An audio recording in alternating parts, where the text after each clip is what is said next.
Open your email and look at the sender address on the last message that asked you to log in or confirm something, not the display name, the actual address behind it. This is phishing. Studies estimate that a large share of data breaches begin with a message like this, and security firms track billions of them sent every year. A message impersonates a service you trust. It manufactures a reason to act now. You click a link, land on a page that looks correct, and type your credentials into a form that belongs to someone else. Mild version, you notice the oddness and delete it. Moderate version, you enter one password and a stranger owns one account. Severe version, that password unlocks your email, and your email is the master key to every other account you own. People blame themselves for being careless. The real cause is that the message was engineered to slip past caution, not to test intelligence. One captured login leads to password resets on connected services, then to your banking apps, then to transfers you never approved. Here is the part most people miss. The fake page looks identical to the real one, and nothing on your screen tells you the destination is wrong. You can stop almost all of it by refusing to log in through any link and typing the address yourself. Most people know this. Almost nobody does it under pressure. Look at the last text message that told you a package was held, an account was locked, or a payment failed, and check whether the link matched the company's real web address. This is smishing, phishing delivered by text. Reports of it have climbed sharply in recent years, and researchers now track it as one of the fastest growing scam channels. A short message arrives with urgency and a link. Phones shrink the address bar, so a fake domain hides easily. You tap, and you are handed a login page or a form asking for a card number to release the package. Mild, you ignore it. Moderate, you hand over a card and see small charges appear. Severe, you enter enough personal detail to let someone open credit in your name. People blame the phone company for letting the text through. The real cause is that a text feels more personal and immediate than an email, so your guard drops. One reply confirms your number is live, which invites more messages and sale of your number to other operators. Here's the detail that gives it away. Real delivery and bank alerts almost never ask you to enter a password or card number from a link inside a text. You can verify any claim by opening the company's app directly. The fix takes 10 seconds. The panic the message creates is designed to make sure you never take them. Think about the last phone call where someone claimed to be from your bank, a government office, or tech support, and asked you to confirm details or move money to keep it safe. This is vishing, voice phishing through pretexting. Fraud lines and consumer agencies log millions of these attempts every year. A caller poses as an authority, often spoofing a real number on your screen, and builds a story where the only safe action is the one they want. They already know a fact or two about you, which makes the rest sound true. Mild, you hang up. Moderate, you confirm a code or a partial number that fills a gap in their file. Severe, you are talked into moving money into an account they control, believing you are protecting it. People blame the caller ID for lying. The real cause is that authority plus urgency shuts down the part of your brain that checks. One confirmed detail becomes leverage for the next call, and being marked as responsive puts you on lists sold between operations. Here's the tell almost nobody catches. A real institution will never object to you hanging up and calling the number printed on your card. You can end every one of these by doing exactly that. The scam depends on you staying on the line, which is the one thing you never have to do. Look at your phone right now and check whether it suddenly lost service, showed no signal, or displayed an unexpected activation message you cannot explain. This is a SIM swap, also called SIM hijacking. Carriers and regulators have reported steep increases in these takeovers. Using personal details gathered elsewhere, someone convinces your carrier to move your number to a device they hold. Every call and text meant for you now reaches them, including the security codes that guard your accounts. Mild, you catch the outage fast and call the carrier. Moderate, they intercept a few codes before you notice. Severe, they use your number to reset your email and your bank in minutes while you sit staring at a dead phone. People blame a glitch or a tower outage and wait for it to fix itself. The real cause is that the number was handed to someone else. Once they hold the number, they cascade through every account that trusts a text code to verify you. Here is what keeps it hidden. The attack happens on the carrier's side, so your locked phone looks fine until the signal simply stops. You can blunt it by adding a carrier port freeze or account PIN, and by using an authenticator app instead of text codes. The tools exist and cost nothing. The convenience of text codes is exactly what leaves the door open. Check whether you reuse the same password across more than one important account, including your email. This is Credential Stuffing, the engine behind most account takeover. Billions of leaked username and password pairs circulate, and automated tools test them across sites at scale. When one site is breached, your reused password is tried everywhere else automatically. If it works anywhere, that account falls without a single message ever reaching you. Mild, the tested site is trivial and you lose nothing. Moderate, a shopping account with a saved card is entered and used. Severe, the reused password opens your email or bank and everything downstream unravels. People blame the newly breached company. The real cause is that one old leak turned every reused login into a spare key. From one working password, they moved to linked accounts, stored cards, and reward balances that convert quietly to cash. Here is why it stays invisible. There is no phishing message and no suspicious call. The login looks legitimate because the password is real. You can shut it down with a unique password for every account and a password manager to hold them. The advice is old and everywhere. Reuse still guards most of the accounts that matter. Run your fingers along the card slot at the gas pump or the standalone ATM you last used, and notice whether anything felt loose, bulky, or added on. This is skimming, and its thinner cousin, shimming for chip cards. Investigators find these devices on machines across the country every year. A hidden reader captures your card data while a small camera or a false keypad records your PIN. The real machine still works, so nothing feels wrong.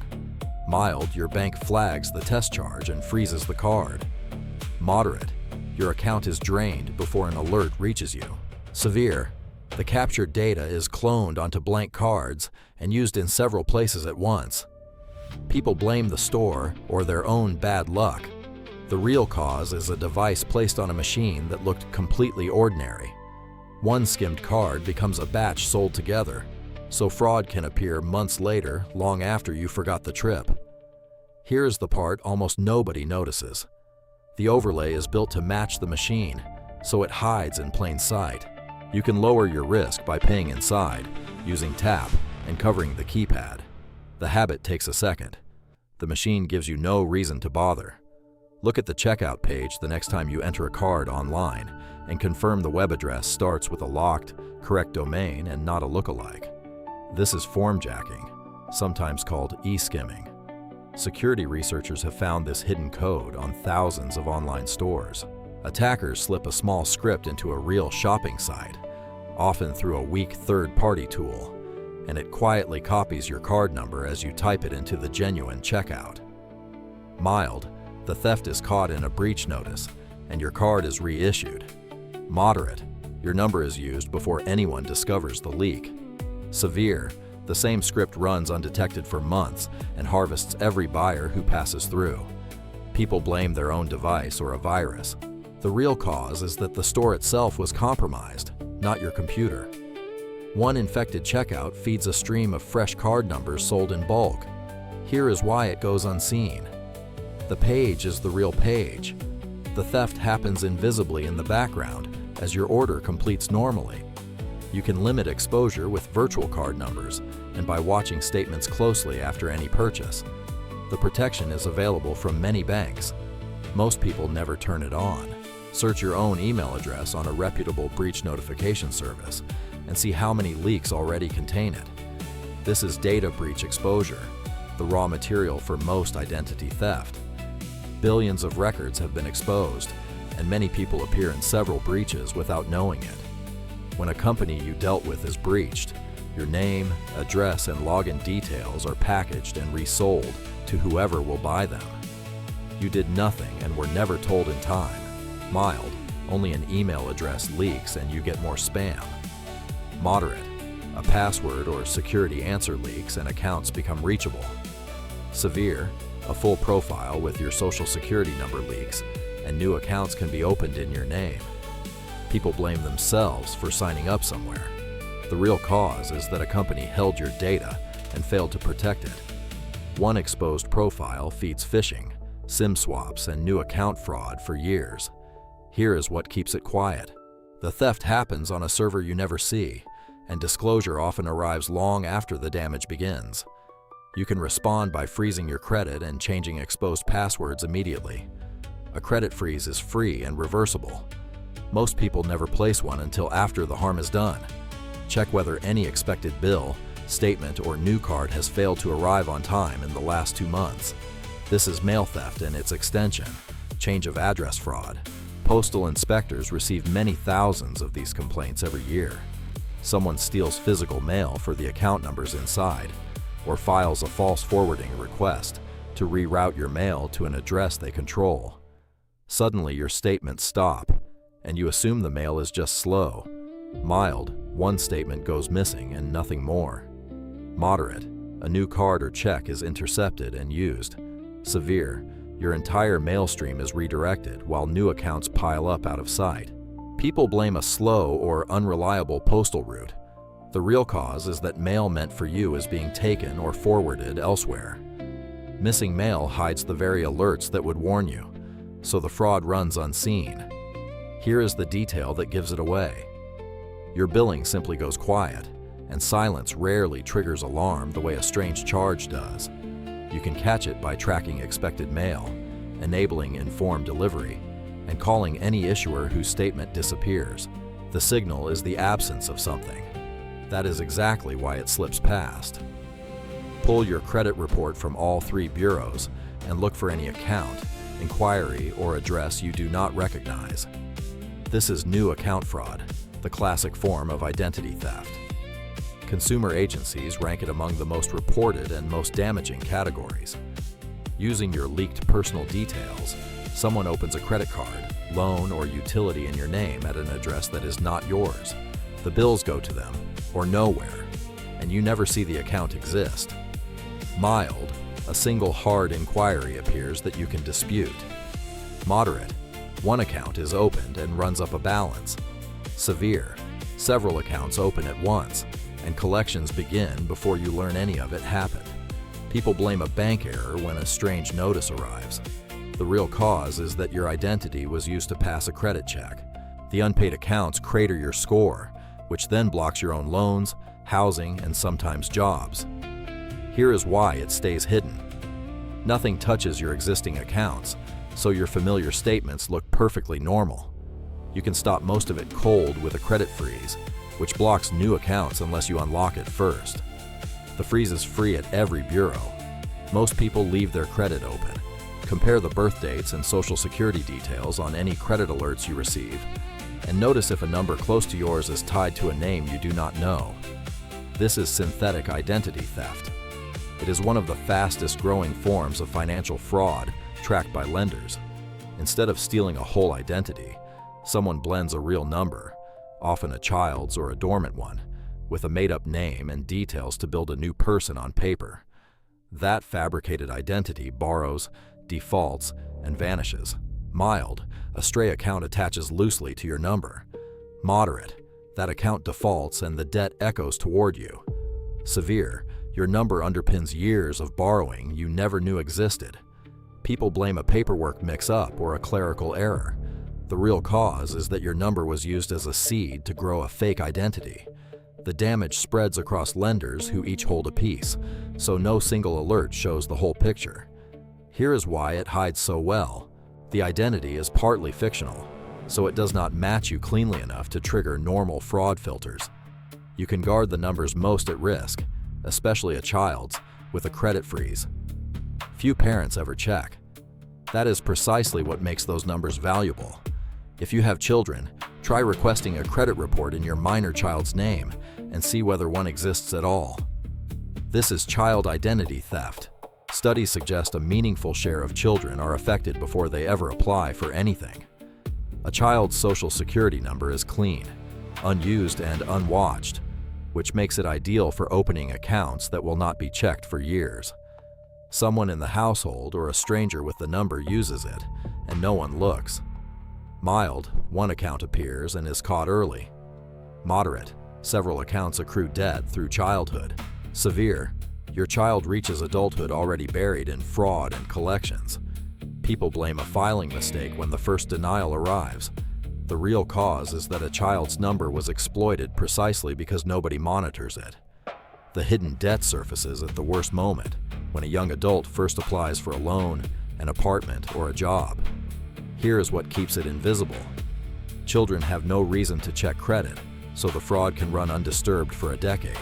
You can prevent it by placing a credit freeze on your child's file, which the bureaus allow.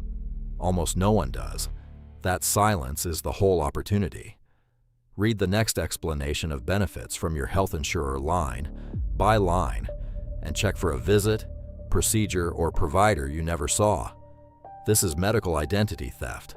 Consumer studies estimate it affects a significant number of people each year, and it is often the slowest to detect. Someone uses your insurance or personal details to obtain care, drugs, or equipment billed under your name. The paperwork looks routine, so you file it without reading. Mild, a single incorrect charge appears and is corrected. Moderate, your benefits are drained by care you never received. Severe false treatments enter your medical record and follow you into real care. People blame a billing error at the clinic. The real cause is that your identity was used to receive medical services. Beyond the money, corrupted records can distort diagnoses, allergies, and blood type in ways that endanger you later. Here is why it stays buried. Medical statements are dense and easy to ignore, so errors slide through unchecked. You can catch it by reading every explanation of benefits and requesting your records to correct them. Working with your insurer's fraud line. The document arrives in your mailbox. It just goes straight into a drawer. Ask yourself whether a tax return in your name has ever been rejected as already filed, or whether a wage statement arrived from an employer you never worked for. This is tax and employment identity theft. Revenue agencies have processed millions of these cases over the years. Someone uses your social security number to file a false return and claim your refund, or to gain employment under your identity. You only find out when the real filing bounces. Mild, your refund is delayed while the duplicate is sorted out. Moderate, your refund is stolen and recovery drags on for months. Severe, wages you never earned are reported against you, creating tax debt for income that was never yours. People blame a slow tax agency or a software glitch. The real cause is that your number was used to file or to work in your place. The false income then collides with benefits, loans, and future filings that all rely on that record. Here is why it hides. You typically file once a year, so the theft sits undetected until your own return runs into the fake one. You can protect yourself with an identity protection pin from the tax authority, and by reporting any rejection immediately to them and, where money is involved, to your bank's fraud department, a qualified advisor, or an attorney. This is awareness content, not legal or financial advice. And if any of it is happening to you right now, those are the people to call. The safeguards are free and public. Most people never claim them until the year the theft finally lands.